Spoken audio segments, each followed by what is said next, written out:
Today we're going over chapter 25 in the book of Acts.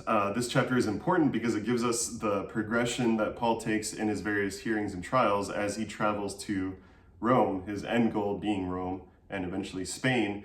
But this is the working of the Holy Spirit to fulfill the word that God said to Paul that he would eventually proclaim Christ in Rome. So we start off this chapter seeing the background of Festus traveling to Jerusalem from Caesarea, and here the chief priests and elders of the Jews come to Festus and they say all of these charges that they have against Paul, and they ask that Paul would be brought back to Jerusalem, and Festus says, no, I'm going to Caesarea, and Paul's already there, so why don't you guys follow me? Essentially in verse 5, let the men of authority among you go down with me and let them bring charges against him. So after about 8 or 10 days, Festus goes to Caesarea, and when he arrived, the Jews who had come down from Jerusalem stood around him bringing many and serious charges against Paul. That's verse 7, that they could not prove. And so Paul argues his defense again, this time in front of Festus. The last guy that he argued his defense to was Felix. And if we look back at the previous chapter, we see that Felix was succeeded by Festus. Festus offers Paul, he wants to do the Jews a favor, so he offers Paul to go back to Jerusalem and make his case there. But Paul replies that he is before Caesar's tribunal, and so he wants to be tried by Caesar. And Festus replies that to Caesar you have appealed, to Caesar you shall go. So Paul has his rights as a Roman citizen again to appeal to Caesar, and Festus essentially has to do what Paul wants in appealing to Caesar as a Roman citizen.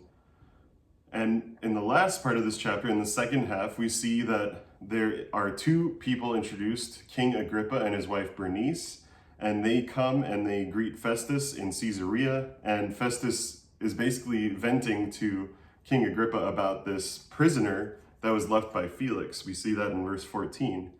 And he lays out the idea that the Jews have a case against him, and Festus says that he answers to them that it was not the custom of Romans to give up anyone before the accused met the accusers face to face and had an opportunity to make his defense concerning the charge laid against him. So he says that on the next day he takes a seat on the tribunal and ordered the man to be brought, the man being Paul. And when the accusers stood up, in verse 18, it says, they brought no charge in his case of such evils as I supposed. But Festus says, instead, they brought up these issues that they had certain points of dispute about their own religion and about a certain Jesus, he says, who was dead, but Paul asserted to be alive. And so Festus says that he didn't know how to proceed, and so he offered for them to bring him to Jerusalem, but Paul appealed to be kept in the custody for the decision of the emperor in verse 21. So Festus has no choice but to hold him. And then in verse 22, we see that King Agrippa says, I would like to hear the man myself. And Festus replies to him saying, tomorrow you will hear him. So the next day, Agrippa and Bernice come, and Festus gets them to bring in Paul, gets his soldiers to bring in Paul. And King Agrippa hears Paul out, and Paul begins his defense. He basically, the last few verses of this chapter are Paul beginning to speak to Festus on this matter. And Festus also says that he has heard this case, and the Jews were saying that he should not live any longer, Paul should not live any longer.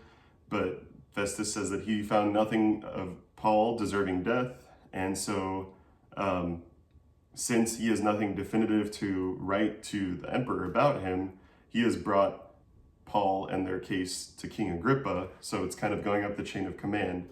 And in verse 27, we see the reason for this. Festus has decided that it seems unreasonable to send a prisoner not to indicate the charges against him. So he is basically at a loss of what to do. If he had any charges against Paul, he could send him to Rome and say, this is what he's done wrong. But since he doesn't, he has no choice but to try to hear him out and figure out what is actually against him. So we see here again that the Romans cannot find anything against Paul that's definitive. All they hear is essentially this squabbling between two religions, and they have no power to rule over that. So the charges laid against Paul are meaningless to the Roman government at this point. So we will read chapter 26 on Monday. I hope you have a great weekend.